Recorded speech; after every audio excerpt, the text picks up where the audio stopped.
सदर हॉस्पिटल और private doctor सबको मैं मीटिंग करूंगा और मैं उस पर दिशा निर्देश दूंगा और 24 घंटा जिसका हॉस्पिटल उपलब्ध रहेगा वही हॉस्पिटल सुचारू रूप से चलेगा, नहीं तो हम लोग बिहार सहारा लिखेंगे और उसको लिखकर उसको लाइसेंस कैंसिल कराऊंगा। मैं यह बता देना चाहता हूं भाइयों बंधुओं, हमारे देश भारत में नरेंद्र कुमार मोदी जी हैं। कभी राम मंदिर, कब वो 370, कब वो 372, कब वो कुछ कब कुछ।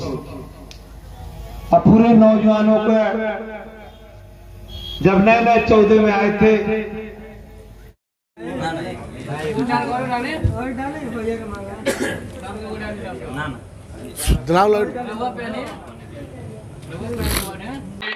इस दुख की घड़ी में बाढ़ आया, कोरोना, हर चीज में हर गरीब को मदद करने का इन्होंने काम किया और आज एक सिंबल मिल गया। किसके चलते मिला मैं नहीं जानता हूं। हम तो खुद कैंडिडेट थे कांग्रेस का। पटना में हम 20 दिन रहे, दिल्ली भी गए। रामायण चौधरी का चारों तरफ चुने जी, टिकट कंफर्म है इनका। कौन पैसा लिया, सीमान वाला पैसा लिया, पटना वाले पैसा लिए, कैसे कैसे ये हुआ, लोग कंफर्म थे कि रामायण चौधरी का टिकट कंफर्म है, क्योंकि आदमी 2-3 साल से लगा हुआ था इस तरह अपने विधानसभा। आप लोग और यादव समाज मैं कह देना चाहता हूं, अगर आप लोग इनको वोट नहीं दीजिएगा तो फिर गोरिया कोठी विधानसभा क्षेत्र में है और यहाँ पे जो निर्दलीय प्रत्याशी हैं रामायण चौधरी, उनके एक कार्यालय का उद्घाटन हुआ है यहाँ पे। अब हम बातचीत करेंगे, यहाँ पे बहुत सारे लोग बैठे हुए हैं उनसे कि आज यहाँ पे कार्यालय कौन सा गांव है ये? मुस्तफाबाद कार्यालय का उद्घाटन हुआ। कैसा चल रहा है चुनाव प्रचार? बहुत अच्छा चल रहा है, बहुत अच्छा चल रहा है। यहाँ पे सर देखा जा रहा है कि ये बिहार की विडंबना कहिए या जो कहिए कि देश के प्रधानमंत्री हमारे बिहार में आते हैं और बिहार चुनाव की बात नहीं हो रही है। बात हो रही है कश्मीर की, धारा 370 की, पाकिस्तान की और चाइना की। बिहार की बात क्यों नहीं हो रही है? क्योंकि यही कर वो प्रधानमंत्री हुए हैं। पाकिस्तान का ज़्यादा बात बतियाते हैं। पाकिस्तान, चाइना, दूसरे देश के बारे में बोलकर प्रधानमंत्री हुए। हिंदू मुस्लिम को लड़ाकर प्रधानमंत्री हुए। नीतीश जी अति पिछड़ा में भी अति पिछड़ा किए, जात में बनाए। तो इनका मुख्य मैनिफेस्टो है माननीय प्रधानमंत्री जी का,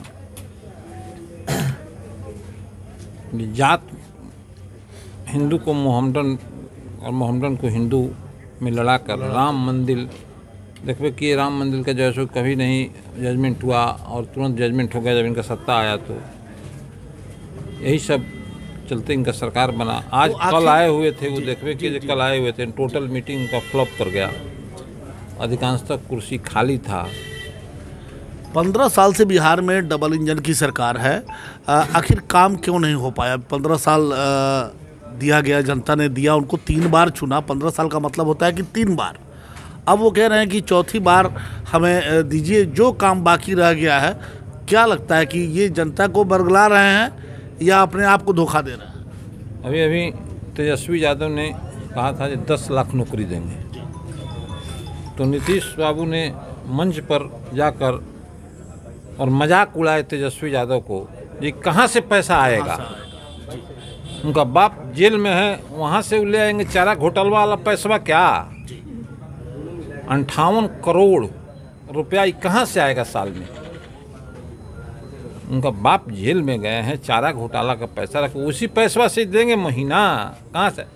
उन्हीं के पार्टी के भाजपा केंद्रीय मंत्री, वित्त मंत्री जो आई हुई थी सीतारमण की कारण, निर्मला सीतारमण, उन्होंने किया 19 लाख लाख रोजगार देने के लिए। अरे यार, तो तुम इसको पूछो नीतीश कुमार भाजपा से पूछो जो अभी पैसा कहाँ से आएगा। 10 लाख के लिए तो मजाक 10 लाख बना के तो रहे थे। मजाक बना रहे थे तेजस्वी 19 यादव। लाख कहाँ से आएगा? 19 लाख कहाँ से आएगा भाई पैसा?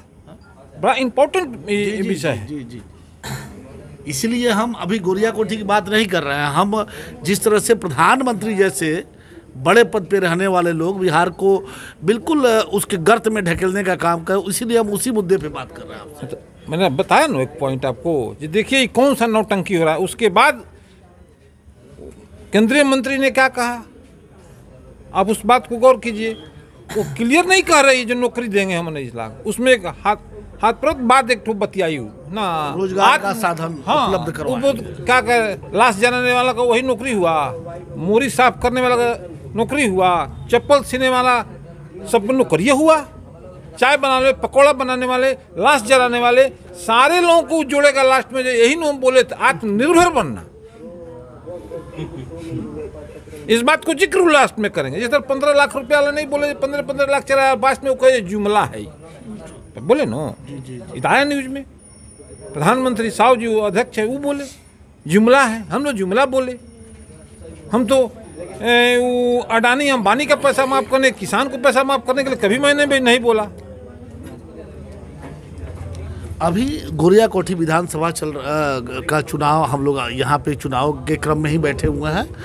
यहाँ पे सभी दलों के प्रत्याशी हैं, महागठबंधन के भी हैं, एनडीए के भी प्रत्याशी हैं।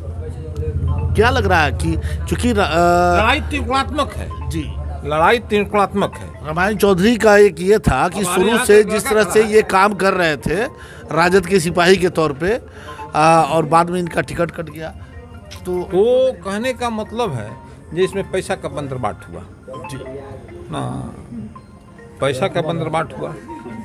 कुछ पैसा एक ठो सीमान वाला पार्टी ले लिया, इस पार्टी से सीमान वाला पार्टी से ले लिया पैसा का। हम भी कैंडिडेट थे कांग्रेस से, इसी विधानसभा से। हमारा नाम रजनीकांत सिंह हुआ। हम गोरियाकोठी प्रॉपर जिस विधानसभा के नाम से प्रचलित है वहीं के मैं रहने वाला हूँ। जात के मैं भूमिहार जात से बिलोंग करता हूँ। हमारे गांव का भाजपा से कैंडिडेट है, हमारे अटी पट्टी के लोग हैं जो भाजपा से कैंडिडेट हैं। ये भी महागठबंधन के कैंडिडेट हैं। आज के भी डेट में लालू यादव जिंदाबाद ये भी बोलते हैं। हम भी तेजस्वी यादव को मुख्यमंत्री बनाना चाहते, तभी हम कांग्रेस के कैंडिडेट थे। टिकट मिलता तो हमारा ही वोट तो तेजस्वी यादव को ही जाता। ये भी जीतेंगे तो तेजस्वी यादव को ही देंगे। ये परिस्थिति यह है जो त्रिकोणात्मक लड़ाई है। क्या मुद्दा बनेगा इस बार? आप तो विकास मुद्दा बनेगा, शिक्षा मुद्दा बनेगा। ये देख रहे हैं कोरोना में एक और मुद्दा वो केंद्रीय मंत्री बोली जी, अगर हमारे सत्ता में हम आए तो कोरोना का जो सुई है वो मुफ्त बिहारियों को मैं दूंगा। 12 करोड़ लोग हैं, ये लगभग 12 करोड़ लोग हैं बोले नो, ये मुफ्त सुई हम उपलब्ध करा देंगे हर आदमी को। अरे यार, ट्रंप को पता नहीं है जी सुई कहाँ है। अभी प्रधानमंत्री को देश को पता नहीं है जी अभी सुई कहाँ है। इंग्लैंड को पता नहीं है ये सुई कहाँ, अमेरिका को पता नहीं सुई कहाँ, भारत को पता नहीं है सुई कहाँ। कोई पता बतावे जी सुई कोरोना का बीमारी का कौन इलाज है, अभी कहाँ है सुई, कोई नहीं बता सकता। मुफ्त देने की बात, मुफ्त देने की बात है, झूठा बात, झूठा प्रचार पर टिका हुआ है भाजपा आज। तो आखिर ये कब तक चलेगा, ये झूठ साच का कारोबार ये कब तक खुल चलेगा? गया। कल नहीं देखे मोदी जी आए हुए थे, सीट खाली था। सीट खाली क्यों? पब्लिक में इसका ये माना जाए कि मोदी जी का जो भूत था उतर रहा है, भाग रहा है, उतर रहा है। वो तो नौसादर होकर देख धूप होकर जलाया जा रहा, भागेगा, मर्चा उड़ जाएगा, धुआं दियाएगा तो भागमे करेगा ना। क्या कहना चाहेंगे? आज रामायण चौधरी जी का यहाँ पे कार्यालय का, चौधरी का 2 जात का अगर वोट 3 तारीख को 100% मिल गया ना, तो सूरज का उगना जितना सत्य है, सुबह में सूरज उगता है उतना इसका जीतना सत्य है। ईमानदार व्यक्ति है, चेयरमैन है, बहुत बाहुबली का हराया है, बहुत बाहुबली को ही हरा कर चेयरमैन हुआ है। ये आदमी इस सीमान का एक ठो बहुत बाहुबली को हरा कर ही हुआ है। अगर 2 जात अगर ये नहीं जीता, जो समीकरण, हाँ, पुराना समीकरण है, अगर नहीं जीता तो कहते हैं ओहिर का मौलवी साहब लोग कहियो गोरियाकोठी में विधायक नहीं हो, कभी लोग भूमिहार को प्रणाम करेंगे, कभी कोयरी को प्रणाम करेंगे, कभी राजपूत को प्रणाम करेंगे, करते रह जाएंगे जीवन भर, कभी जैसे कि मौर नहीं चढ़ेगा, मौर नहीं चढ़ेगा। हाँ? नाम बता दे एक बार। हमारा नाम रजनीकांत सिंह, घर गुरिया कोठी। जी, आपने देखा कि अभी रजनीकांत सिंह जो कांग्रेस के लीडर हैं और वो रामायण चौधरी जो निर्दलीय प्रत्याशी हैं उनके साथ है। लेकिन बड़ी सच्ची बात कही उन्होंने कि अगर राजद का जो बेस वोट है, सबसे बड़ा वोट है, जिसकी बदौलत 15 साल तक लालू जी ने राज किया इस बिहार पे, अगर वो रामायण चौधरी के साथ जाता है तो इसमें कहीं दो राय नहीं है कि रामायण चौधरी विजयी होंगे। लेकिन अगर ये वोट नहीं गया और रामायण चौधरी ने ये भी कहा है कि भले वो निर्दलीय चुनाव लड़ रहे हैं, राजद के एक सिपाही थे, आज भी हैं, कल भी रहेंगे, और वो निर्दलीय चुनाव जीतते हैं तो वो सीधे तेजस्वी यादव को समर्थन करेंगे, उनकी सरकार बनेगी। अब 2 मिनट हम जरा रामायण चौधरी जी से भी बात कर लेते हैं। आप बैठे रहिए, बताइए कैसा चल रहा है चुनाव प्रचार गोरिया कोठी का? चुनाव प्रचार अच्छा चल रहा है। क्या मुद्दा बन रहा है इस बार? मुद्दा विकास, बेरोजगारी, बलात्कार, महंगाई, युवाओं को ठगने का काम। नीतीश कुमार जी ने 15 साल में घूसखोरी चरम सीमा पर ला दिए हैं, यही सब मुद्दा है। लेकिन नीतीश कुमार तो कहते हैं कि विकास की गंगा बह रही है। तो सब बाढ़ आया था, गंगा में विकास चला गया। हाँ, अब मालूम नहीं 15 साल से बाढ़ आ रहा है, विकास 2000 है, विकास उनका दिखाई नहीं दे रहा है। तो ये भी कह रहा है कि भाई 1 साल जो भी काम बाकी रह गया है, एक बार हमें और मौका दीजिए, फिर देखिए सारे काम हो जाएंगे। जो 15 साल में विकास नहीं कर पाए, 1 साल में कैसे कर पाएंगे? एजुकेशन को साफ चौपट कर दिए। जब हमारे युवा एजुकेटेड नहीं होंगे, पढ़े लिखेंगे नहीं, तो रोजगार कैसे मिलेगा, विकास कैसे होगा? अच्छा, एक सवाल उठ रहा है कि कोरोना काल में अभी हम लोग हैं और चुनाव भी चल रहा है, ये इतनी सारी भीड़ भी इकट्ठी है, हालांकि ये भीड़ नहीं करना चाहिए था। बाजार खुल गया, बड़े बड़े मॉल खुल गए, सिनेमा हॉल खुल गए, रोड पे गाड़ियां दौड़ रही हैं, सब कुछ हो रहा है। शिक्षा का मंदिर, अभी आपने शिक्षा की बात की, स्कूल कॉलेज क्यों नहीं खोले जा रहे हैं? क्योंकि क्या इसके पीछे भी कोई साजिश है? स्कूल कॉलेज में डॉक्टर पैदा होंगे, आईएएस पैदा होंगे, क्रिकेटर पैदा होंगे, फुटबॉलर पैदा होंगे। यहाँ तो स्कूल कॉलेज की बात थोड़ी हो रही है, राजनीति की बात हो रही है। राजनीति में अपने सीट के लिए सभा भी हो सकता है, मॉल भी खुल सकता है, बाजार भी खुल सकता है, लेकिन स्कूल नहीं खुलेगा, क्योंकि कहीं गरीब का बेटा आगे बढ़ जाएगा, करके कहीं आगे ना आ जाए, आगे आ जाएगा। ये एक लंबी सोची समझी साजिश है। तो क्या होगा इस बार, ये बताइए कि जब 3 तारीख को मतदाता पहुंचेंगे बूथ पे, क्या होने वाला है? देखिए, 1 से 11 गोरिया कोठी विधानसभा में भाई रामायण चौधरी जी ओरिजिनल राजद हैं, इनको लोग वोट देगा, और भाई ये वोट अपना भाई तेजस्वी यादव को देंगे, और इस बार बिहार में परिवर्तन होगा और बिहार के युवा चेहरा मुख्यमंत्री बनेंगे और रोजगार और बेरोजगारी दूर करेंगे। इसलिए एक मत भाई रामायण चौधरी जी को पनिया जहाज पर देना है, क्योंकि यहाँ से जो राजद का टिकट मिला है। एक बार आप अपील कीजिए 3 तारीख के लिए यहाँ के गोरिया कोठी के मतदाताओं के लिए, क्या कहना चाहेंगे यहाँ पे? मैं अपने सभी युवा साथी, हिंदू, मुस्लिम, सिख, ईसाई, युवा, बुजुर्ग, माता, बहन, सब लोग अपना वोट भाई रामायण चौधरी जी को दीजिए, क्योंकि यह ओरिजिनल राजद हैं। जो राजद के प्रत्याशी हैं वो 15 सालों से बीजेपी में रहा है लो, आरसीपी सिन्हा के गोद में रहा है लो, इसलिए उन पे विश्वास नहीं करना है। वो सरकार गिराने के लिए कहीं भी जा सकती है, इसलिए अपना एक बहुमूल्य वोट भाई रामायण चौधरी जी को पनिया जहाज पर देकर विजयी बनाना है। ये भाई तेजस्वी यादव का हाथ मजबूत करेंगे और माननीय लालू जी का हाथ मजबूत करेंगे। नाम बता दें। मोहम्मद इमरान अंसारी, भीठी, गोरिया कोठी। आज यहाँ मुस्तफ़ाबाद है, यहाँ पे कार्यालय का उद्घाटन हुआ, अच्छी खासे आपके कार्यकर्ता भी मौजूद हैं। कैसा चल रहा है चुनाव प्रचार? चुनाव तो हम लोग यहाँ अच्छा चल रहा है। जो कोरोना कार्यकाल था, हमको लग रहा है 22 मार्च से लगा, तब से हम जनता के यहाँ जो भी समस्या है उसके साथ मैं हूँ। पानी जब हमारे विधानसभा में पूरा बाढ़ आया हुआ था, आ गया, तब से मैं 24 घंटा वर्क और 24 घंटा जनता के साथ मैं रहा हूँ। इस चुनाव तो श्योर है। आपने देखा होगा कि पिछले दिनों जब प्रधानमंत्री आए थे और लंबी लंबी बातें कही उन्होंने। बिहार पे कम बातें हुई, कश्मीर पे बातें हुई, धारा 370 पे बातें हुई। क्या लगता है कि ये बार बार इस तरह का प्रलोभन दे करके और हिंदू मुसलमान पाकिस्तान ये सब करके ये बिहार वाले इस बार फिर उनके बुलावे में आ जाएंगे? देखिए, हमारे यहाँ के जो प्रधानमंत्री जी हैं नरेंद्र मोदी जी, उनके झांसा में बिहार के नौजवान आने वाला नहीं है। इसलिए मैं मीडिया के माध्यम से बता देना चाहता हूँ कि जितने नौजवान हैं हमारे बिहार में, नरेंद्र मोदी के झांसा में आने वाला नहीं है।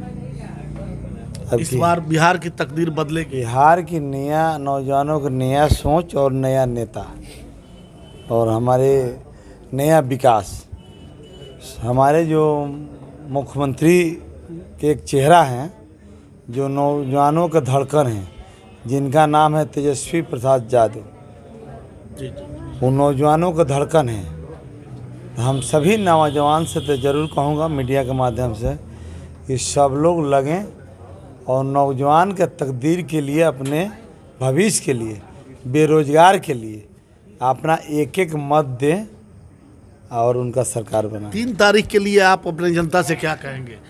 देखिए, यहाँ के जो नौजवान हैं, खास करके गुड़िया कोठी 1 से 11 का, तो ओरिजिनल लालटेन और ओरिजिनल आरजेडी के हम लोग कार्यकर्ता हैं और आज तक हम लोग को दामन में कहीं कोई दाग नहीं है।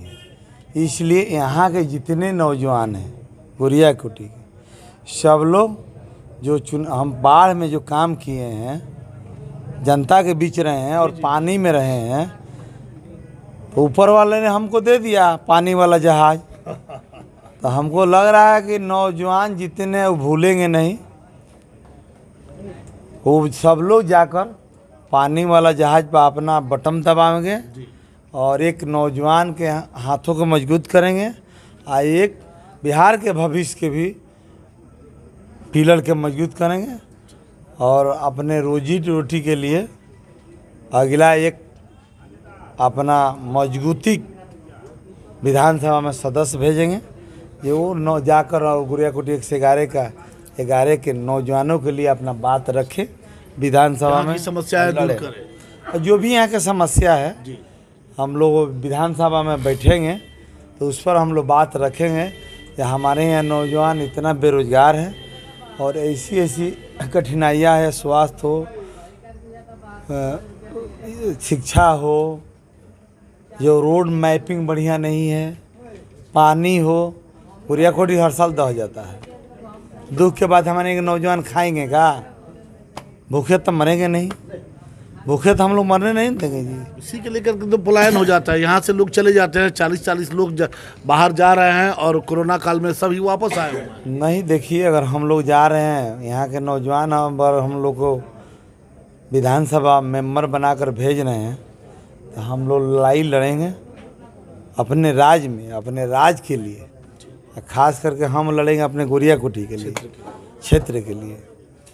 ये हमारे यहाँ के नौजवान दूसरे जगह न जाएं, यहाँ रोजी रोटी मिले और जो भी समस्या होगा मैं इन लोग के साथ में खड़ा रहूँगा। शिक्षा हो, शादी विवाह, जैसा भी समस्या हो मैं खड़ा रहूँगा ईमानदारी के साथ। और नेता नहीं हूँ, इन लोग का मैं एक मित्र हूँ, भाई हूँ और इस धरती का मैं सेवक हूँ। चलिए, आपने देखा कि अभी रामायण चौधरी जी से भी बात हो रही थी, जो यहाँ पे निर्दलीय प्रत्याशी हैं गुड़िया कोठी विधानसभा क्षेत्र के। उन्होंने साफ शब्दों में कहा है कि इस बार जनता बदलाव के मूड में है और उन्होंने पिछले कई महीनों से इस इलाके में इस इलाके का लगभग बहुत बड़ा इलाका वो बाढ़ से डूबा हुआ था और यहाँ पे लगातार इन्होंने काम किया है और आज उस काम के बदौलत वो चाहते हैं कि जनता उन्हें अपना मत दे, अपना विश्वास मत दे, ताकि वो इस इलाके की जो समस्या है, जो पिछले 70 सालों से ये बाढ़ का आज का रोग नहीं है, ये बहुत पुराना रोग है, लेकिन इस रोग पे कभी भी गंभीरता के साथ, ईमानदारी के साथ इसका इलाज नहीं खोजा गया। अगर इलाज खोज लिया गया रहता तो आज इस इलाके की हालात कुछ और होते। तो देखना है कि 3 तारीख को जनता क्या जो लोक लुभावने जो केंद्र से आए हुए लोग हैं और आज बिहार की बात कम कर रहे हैं लोग और लोक लुभावने वादों की झड़ी लग रही है, तो उस बहकावे में आते हैं या फिर वो यहाँ की समस्या को लेकर के यहाँ के बेटा को चुनते हैं। ये तो आने वाला 3 तारीख को ही तय होगा।